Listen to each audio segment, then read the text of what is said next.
Доброе утро! Приветствую вас из Калифорнии. Я занимаюсь изучением ингушского языка на протяжении 45 лет и рада возможности выступить на этом симпозиуме. 6000 лет ингушской идентичности. На следующем слайде идет сравнение возраста ингушского с другими языками Европы.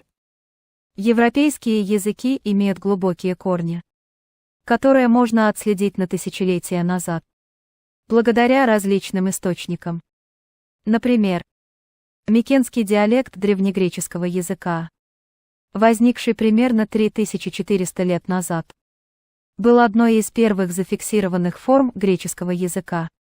Латинский язык и языки Римской империи, такие как аквитанский, возраст и историческая продолжительность которых составляет не менее 2000 лет.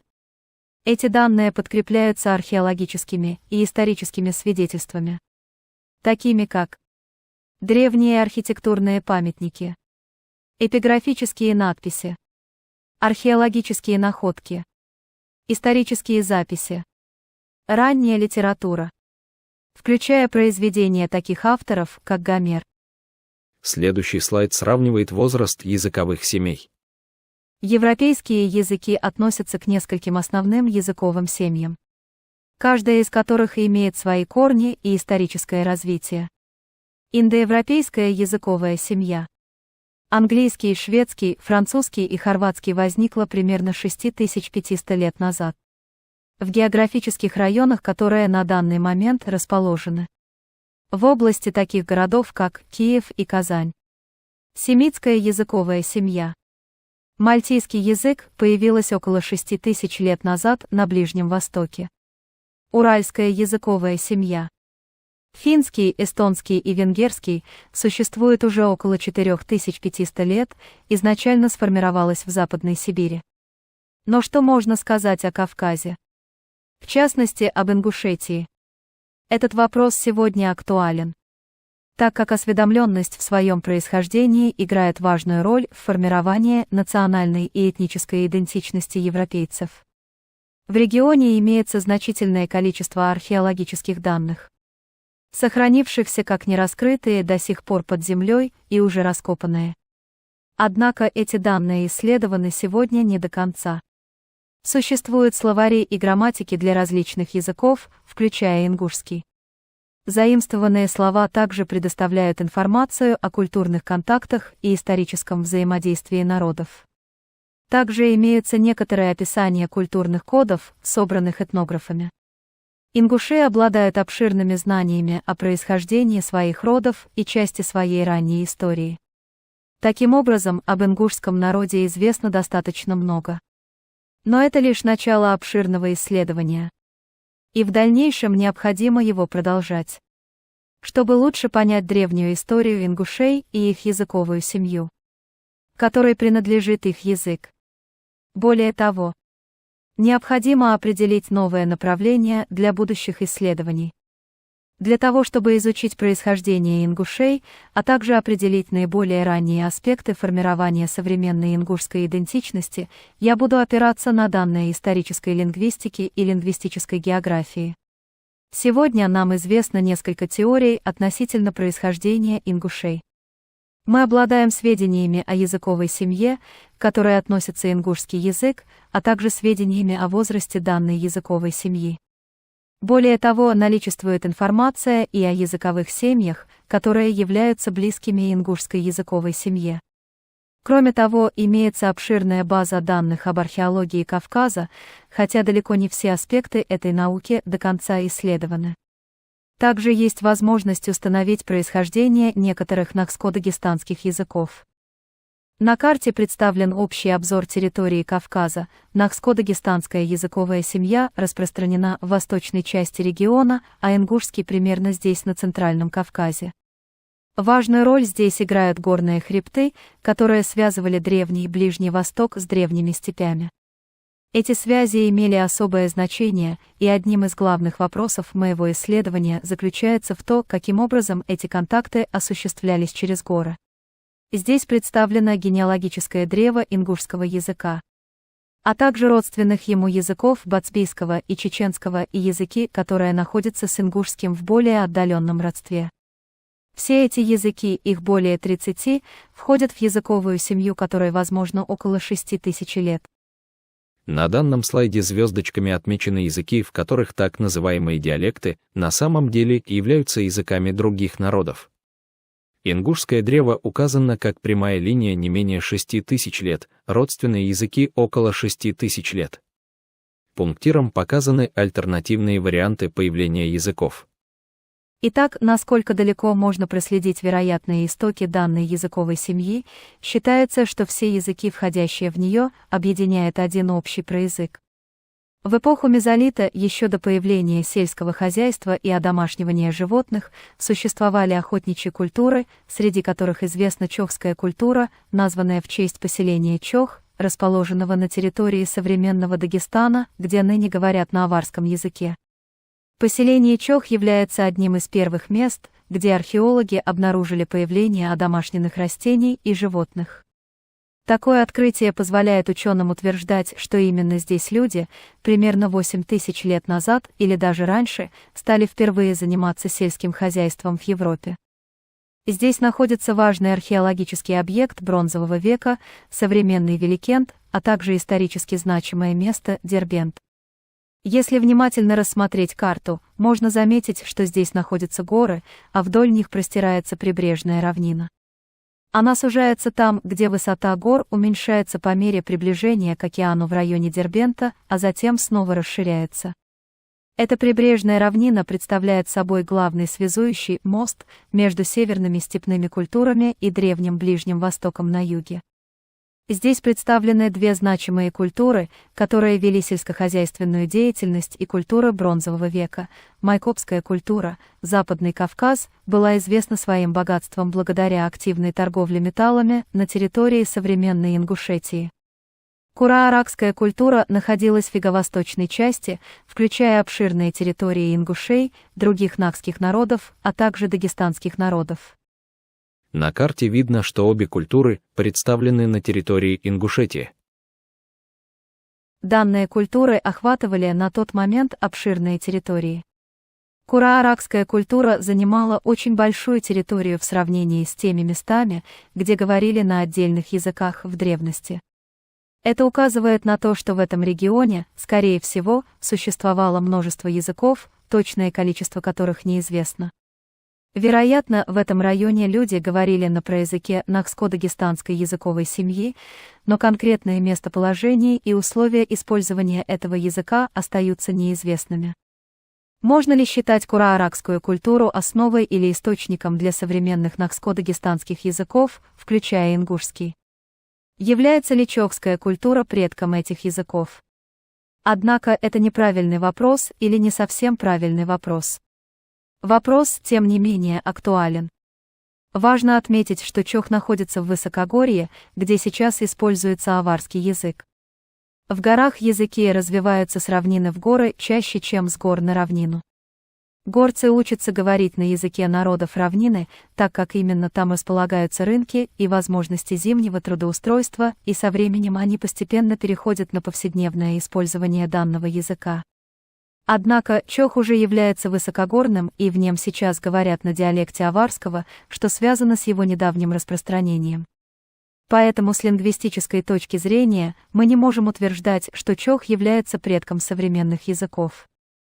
На данной карте представлены языки Кавказа, включая картвельский, являющийся предшественником современного грузинского, западно-кавказские языки, такие как адыгейский и кабардинский, и языки нахско-дагестанской группы в разнообразии различных культур.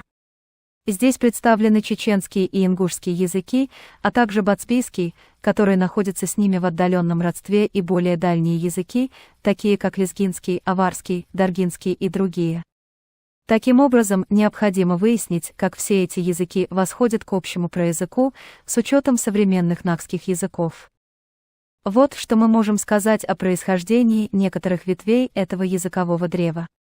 Нахские языки, по-видимому, изначально использовались на южном склоне Кавказа и оттуда распространились в горные районы. Аварские и родственные ему языки возникли в местности, расположенной в низовьях реки Сулак, и распространились в горные регионы. Лезгинская ветвь также распространилась вверх вдоль реки Самур и в конечном итоге заняла обширную территорию Восточного Кавказа.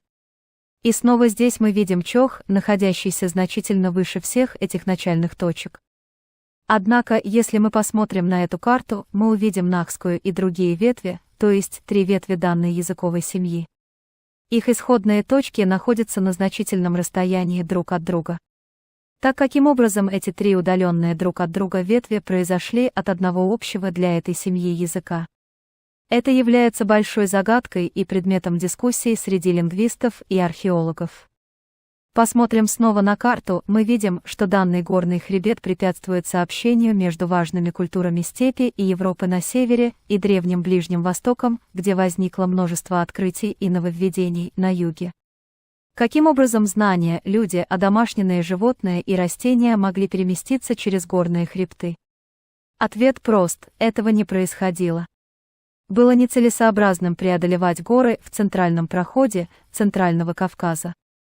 Например, караван не смог бы перемещаться вдоль западного побережья Черного моря, поскольку там нет прибрежной равнины, а только горные массивы, простирающиеся вплоть до самого моря. В то же время на востоке здесь есть узкий прибрежный коридор, представленный этим зеленым участком. Именно он и являлся путем сообщения, что было подтверждено археологами. Сообщение между Древним Ближним Востоком и степями Европы каким-то образом осуществлялось здесь. Однако гораздо важнее, что здесь, в районе Дербента, этот маршрут становится затрудненным. Прибрежная равнина сужается, а путь блокирует высокие скалистые утесы, что делает его хоть и возможным, но труднопроходимым. Моя мысль заключается в том, что этот узкий прибрежный коридор сыграл ключевую роль в формировании и развитии нахско-дагестанских языков и их культуры. Вот как я представляю себе родину нахско-дагестанской языковой семьи. Не как отдельную точку, а как протяженную линию, вдоль которой были расселены люди, контролировавшие эту территорию. Их местоположение способствовало распространению их языка, и они контролировали этот важный путь сообщения.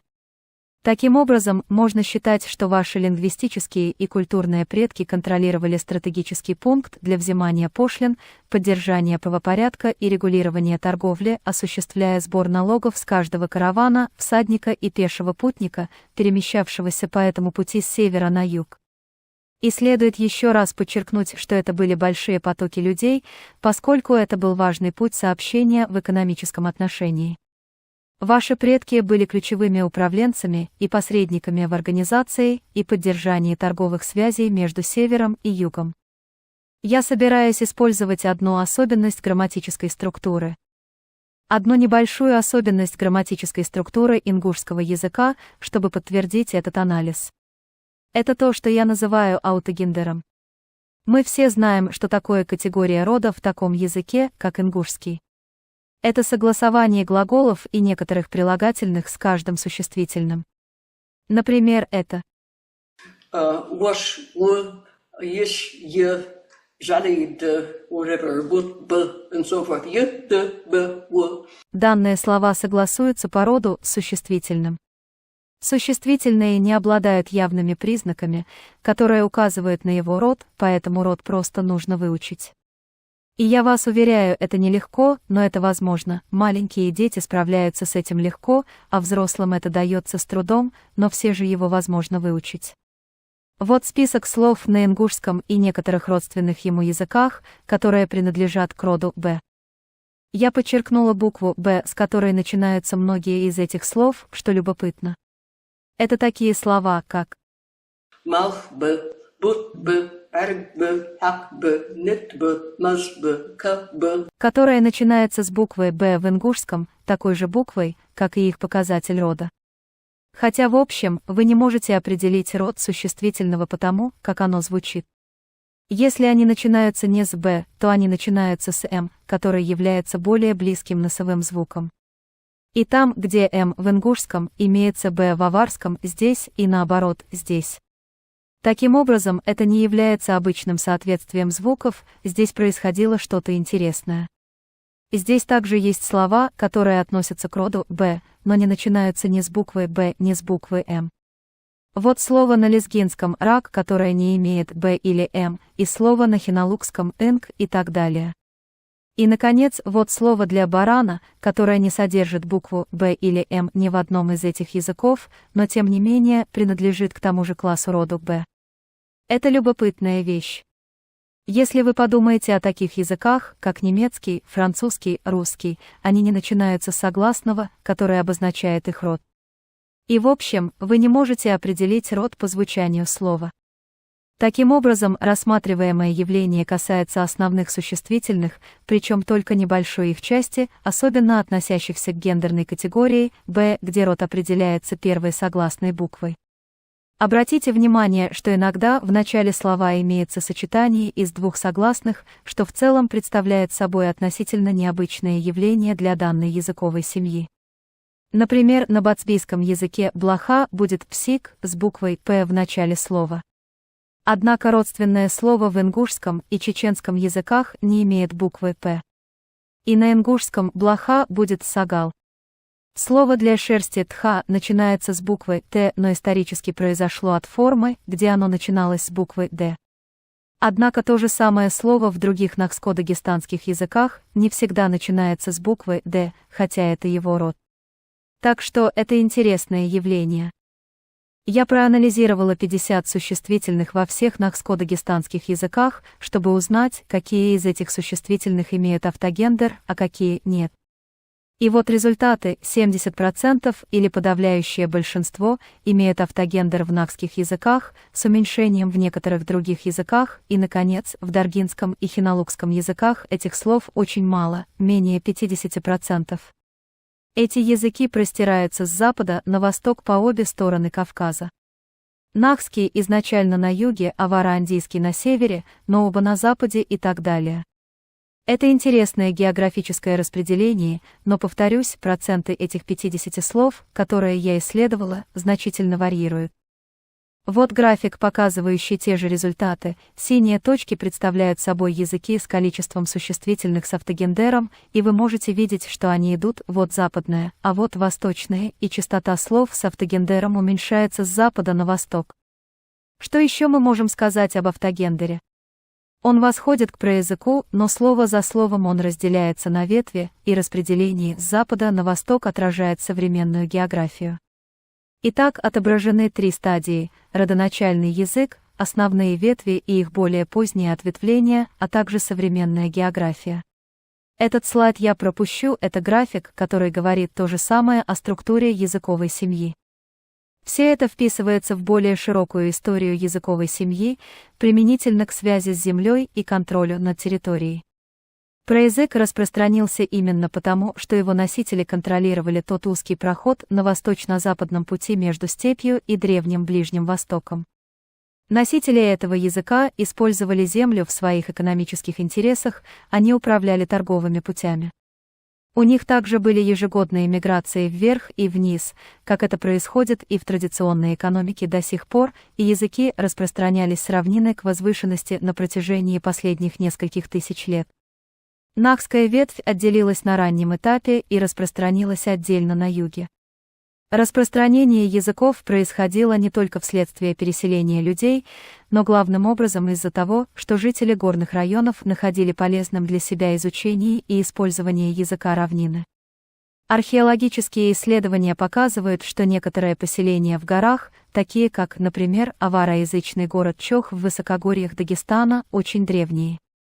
Возраст Чоха оценивается в 9000 лет. Но аварский язык появился там недавно. Возможно, только после аварского завоевания Восточного Кавказа. Итак, что мы можем сказать о современной ингушской идентичности? Современные ингуши могут идентифицировать себя с этой местностью и землей, а также с предками, которые экономически эффективно использовали эту землю. Они принимали решение о том, на каком языке говорить.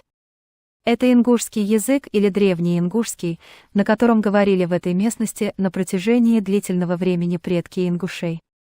Однако и кинетические и археологические связи с этой землей существовали по крайней мере столько же, сколько и язык, а возможно и раньше. Таким образом, эта древняя идентичность довольно хорошо установлена. Однако нам все еще следует провести много археологических и лингвистических исследований. Спасибо за внимание. Данные лингвистов также подтверждаются и данными антропологии о аварском завоевании Восточного Кавказа. Судя по антропологическим данным, оба народа, чеченцы и аварцы, ближе к южно-русским народностям и к тюркам, чем к закавказским. Обыкновенно полагают, что дзурдзуки грузинской летописи и есть чеченцы, но это все бездоказательно. Приходится сказать, положа руку на сердце, что и чеченцы, и аварцы не автохтоны Кавказа, а пришли туда с севера, но откуда и как могут сказать лишь более точные и продолжительные исследования. Оба народа, во всяком случае, хоть относительно родственны.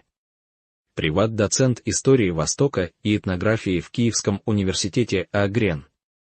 Город Киев, 21 июля 1896 года.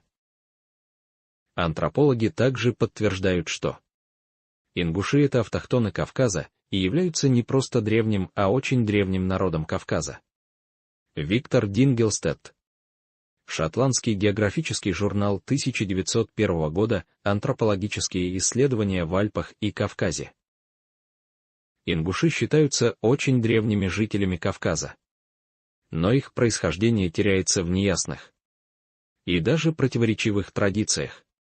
Долгое время предполагалось, что они идентичны чеченцам, ошибка, которая недавно была опровергнута антропологическими исследованиями. И они показали, что они представляют собой отдельную этническую группу людей. Во всех отношениях.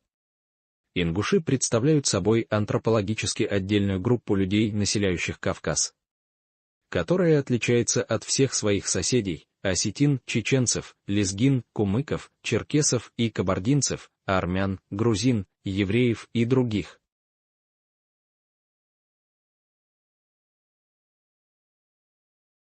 We would like to extend our special thanks to all the people who participated in this project. Dr. Lilia Terieva, Dr. Dina Tsurov, Kava Tumgiva, PhD student, Magomed Bokov, PhD student, Bashir Gadagazov, Lors Kushtov, Amir Kushtov,